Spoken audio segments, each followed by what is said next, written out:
And folks, as we know, a very historical day here at Budds Creek. We had, of course, Zach Osborne taking the championship here, kind of a hometown feeling for him, if you will. It was also the place where he led his first ever professional lap of racing, and some 10 years later he comes and seals up a championship here, and I think that's a great thing after winning there last year. Adam Cianciarulo, we all know the stories and the struggles this young man has done, but congratulations to you on your first ever overall win as well. So I'm going to open up. I'm going to ask Adam the first question here. First I just want to say congratulations to you, Adam, on the big win here today. That has certainly been a long time coming for you, and you've been so close so many times, man. Take us through today and how you finally were able to achieve that ultimate goal. Well, this ultimate goal anyway. Yeah, I mean, I guess it starts a few weeks ago, actually, before Washougal. I was just in a bad mindset. I just had a few bad races in a row. I think it was Redbud and Southwick, and I was just doing bad, getting bad starts, just not myself, and I was frustrated. You know, I feel like I'm capable. I feel like I have the right equipment, obviously the right team. You see my teammate having a lot of success, and it was a struggle for me. Getting mentally kind of down on myself during the week. It'd be pretty easy for me to go the cliche route and just say that, it was just easy for me to just keep going and keep going. But it's tough when I know I'm capable of something and I continue to kind of blow it. A lot of times in the lead, I've been washing the front end, and especially in outdoors, man, it's been a long time coming for me. And actually, before this week, I was watching old videos of Ricky Carmichael. I think it was Washougal 2006, and he was battling with James Stewart, and it just looked like to me, and this may be an exaggeration, but it just looked like to me like he would rather die than lose. And I feel like that's the mentality that I came in with today. It was like that first moto I was leading, and I was like, I will pass out and die before somebody passes me. Like, that's probably a little bit of an exaggeration, but that's the mentality I came in with today. And you can see that with him sometimes. He's a perfect example. When he goes out there, it looks like he's laying it all on the line, and that's what I did today, and worked out for me. Well, obviously you've got a good combination. You've got a good team. You've got great talent, and now it looks like you may have figured out a formula.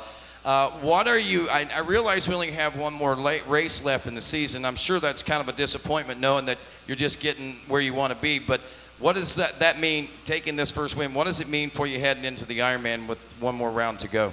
Even today, after getting that first moto win, man, it's like when I was in the lead, I got the whole shot. I mean, vividly, coming around the first corner, I consciously thought to myself, there is no way I can blow this lead again. Like, I'm just not going to blow it. Like, I just can't do it. And once I got that first moto win off my back, man, going to the line that second moto, I felt so much lighter, so much less pressure.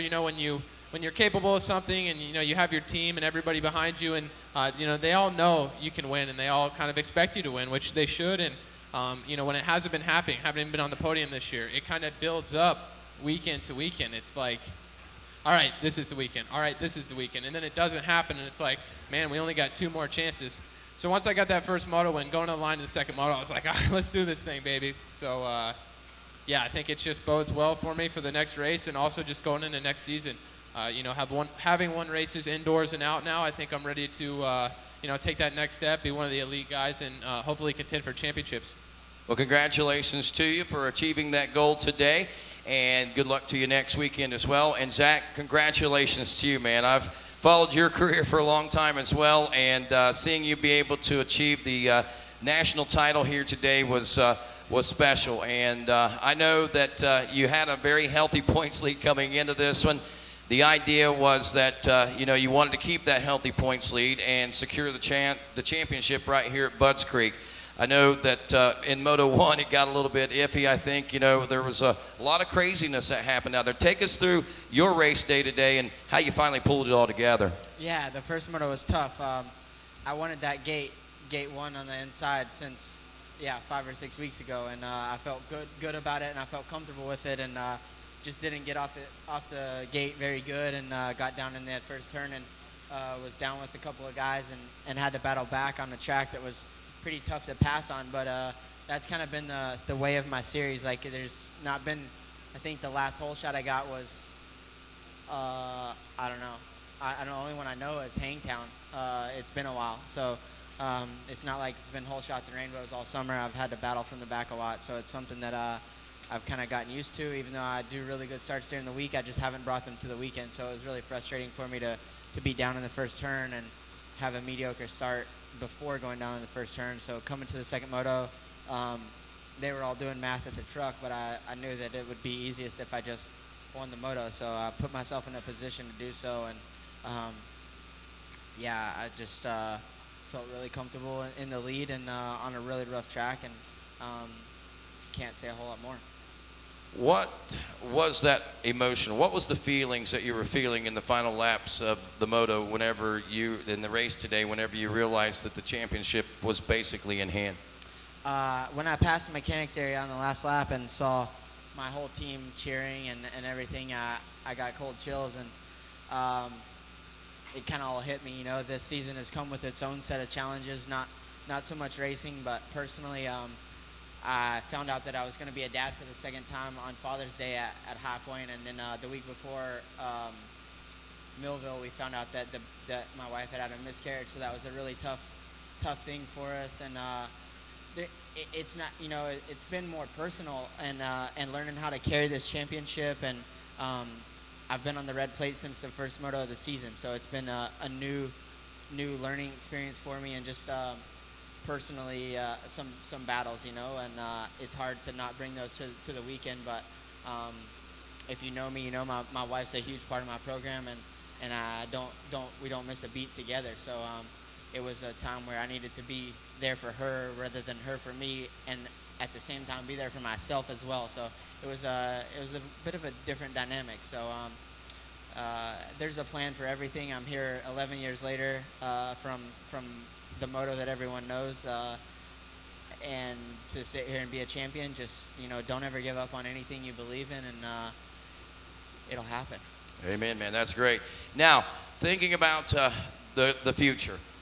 Next week we know we got the Ironman, but what is in the future for Zach Osborne right now? What's your future plans? I know that you want to go probably win, maybe at Ironman. Are you stepping up? What's the deal here? What's going on? No, my plan was if I won the championship and then I was going to ride the 450, then I would ride the 450 at Ironman. Or if I was going to ride the 450 at Destinations, I would ride the 450 at Ironman, but I'm not going to do that. I'll just ride my normal 250 next weekend, and then for next year I've signed again with Husqvarna. I signed again with Husqvarna to do 250 Supercross and 450 outdoors, so I'll be moving up to the big class next year, outdoors for sure. Awesome. Congratulations to you on that, and congratulations to both of you. Opening the field up, the floor up for questions. Does anybody have a question that they would like to ask either of these riders? Zach, I think we all are familiar with your history here. Was it extra special? I mean, did it mean something significant to clinch here? Yeah, I mean, it's same thing as my first win last year. Like, it's just like I said last year, it's ironic, and it's just fitting to the bill of my career and the path of my career. So it's awesome to wrap it up here at a track that I really love and enjoy. And I mean, yeah, I don't know what else to say. It's just the way things happen. And Adam, even for you, I mean, you made your pro debut here, 4 years. I mean, one, did you think it would take this long? And two, what's it mean to do it here? Anything special? I think it's interesting because I think no disrespect because I was just as bad. I think Zach and I at our pro debuts we could have had like a competition to see who was most unfit, because I got the whole shot here. I got the whole shot here and went to 14th in about a blink of an eye, and I got 18th. I pretty much crapped my pants. I'm like, and then I took the front end and I was like, thank God I'm out of here. But it's over. Yeah, no, it's crazy. It's crazy, like he said. He won the championship here, and of course, making his pro debut here didn't go so well. Same thing for me. I think I went 14, 16, for 15th, I think, and it's been a struggle for me. Coming and getting hurt and having the shoulder injuries, man, there's been a couple times where I about called it quits. I mean, it's just the truth.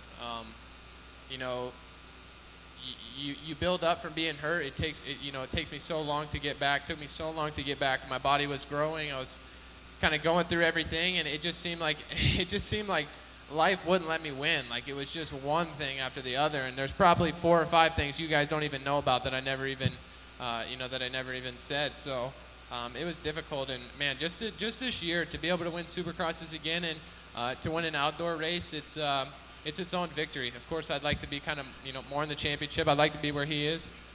That's the ultimate goal, but for me, it did take longer than expected, but it's more rewarding. I did come from rock bottom. I mean, there was a couple times where, like after Charlotte GP next year, I mean, the bruised shoulder that I had that I think everybody knows wasn't a bruised shoulder, it's like for a week I'm like, man, what am I doing? Like, what am I doing? It's like my 5th shoulder surgery, and, I got the scars to prove it. So to come back from that and to be where I am, I think coming out of amateurs, everybody kind of was like, I was the hype kid, and everybody thought, I was going to come in and do well right away. And, having that kind of expectation kind of fade away now. I mean, it's not really, I'm not looked at that way anymore, and I've kind of done it my own way, and I'm proud of that. Yeah, and today you said you re-upped with Pro Circuit. How important was it for you to stay there? I know rumor was a lot of teams were coming after you. Yeah, no, it's awesome. Those guys have stuck by me through everything, both Kawasaki and Pro Circuit. I've been with Pro Circuit, and I've been with Kawasaki since 2004. I was 7 years old, and been with Pro Circuit since I was about 12 years old. And Mitch and Bruce and Dan and Zach at Pro Circuit and Kawasaki, man, those guys have always been so supportive of me. It's difficult for me to describe how bad I felt when I kept getting hurt, and I felt like I was letting those guys down. They invested so much in me, as an amateur, and they invested in me to win, and I completely understand that. And just for them to stick by me and never really complain, they never put pressure on me. They let me come around at my own pace, and they're like family to me, man. It's it's a special feeling. Adam, Name and you're affiliation. sitting next to a national champion now. Does it give you hope? Maybe one day, 11 years from now, you'll get that 250 title? I feel like you're trying to rope me into something He here. is. Just wondering. He's fake news. Don't even answer. 11 years from now, you could do this. Yeah, I mean, as long as I get it done, I don't care if it takes 20. Amen.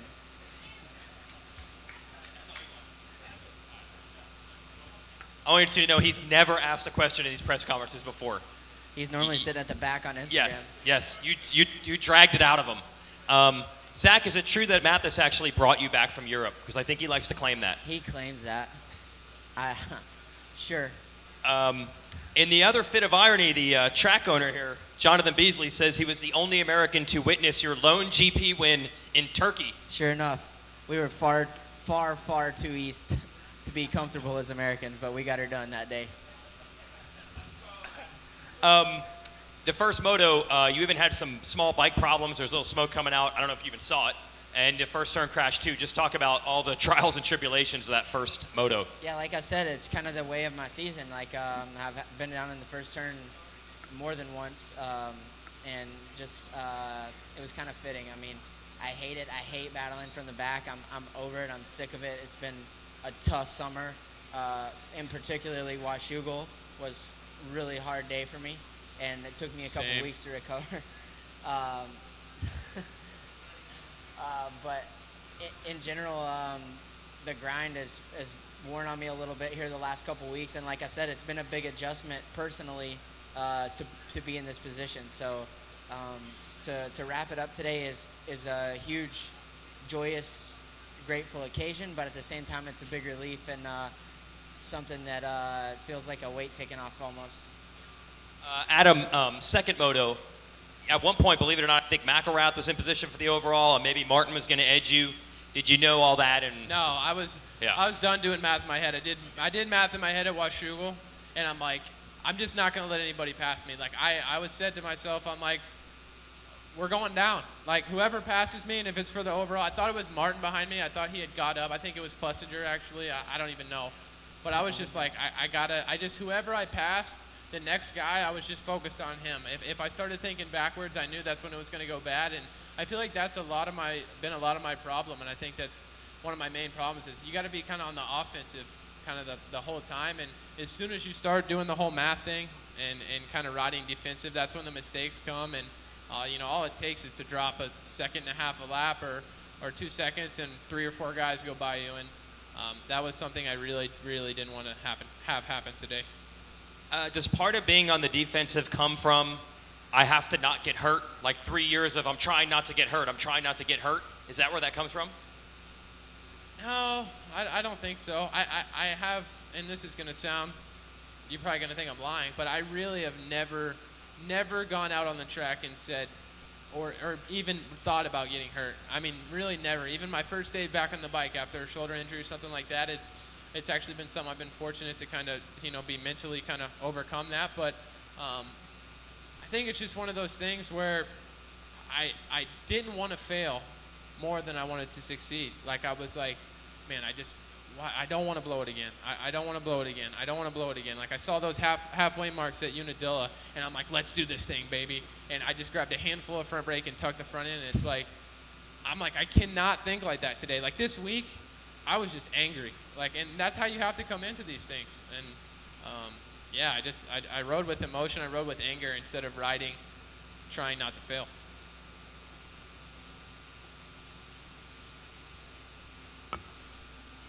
Adam, I did feel slightly bad for you because normally with an overall win, you're going to roll up on the stage first.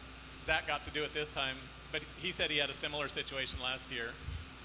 Well, I won Vegas, and he won the championship at Vegas, so it was like, I'm like, it is what it is. You know Get what I this mean? guy out of here. It's all good. It's all good. I mean, hey, he won the championship. He can push that bike up on the podium. I don't care, man. I'm stoked to get the first one out of the way. I'm not the type of guy that's going to be, I'm happy for people. I'm happy for people that work hard and accomplish their goals. So doesn't really take away anything. There might be like one less article about me, Weege or Mathis. You guys might not write as many words about me, but I don't read your stuff anyway. It's fake news anyways. Well, I Zach, listen to the show, but I don't. I do. Not unless I'm on. I just listen to my part. I quit after last week. well, Zach, you said the same thing happened to you last year here. Yeah, Cooper won the championship, and it was my first overall, and it was kind of the You same. beat me for that overall, by the way. It was kind of the same feeling. So I tried to, when it was time to do trophies and stuff, it was Adam's turn to be in the middle, and I wanted to give him that opportunity, So I tried to respect that he was the winner today and give him his due. Do you defend these titles next year, both the Supercross and the outdoor? Just the Supercross. I'm going to defend the Supercross, and I want to ride the 450 outdoors. It's something I ride every week at home and making good progress with. So it's an opportunity that I'm looking forward to. I'm 27, about to be 28 years old, and it's time to move up. So I finally got my opportunity to do so. A lot of people think that those jobs and rides are easy to come by even when you're a champion, and they're not. So it's my turn and my time, so I'll be moving up for outdoors next season.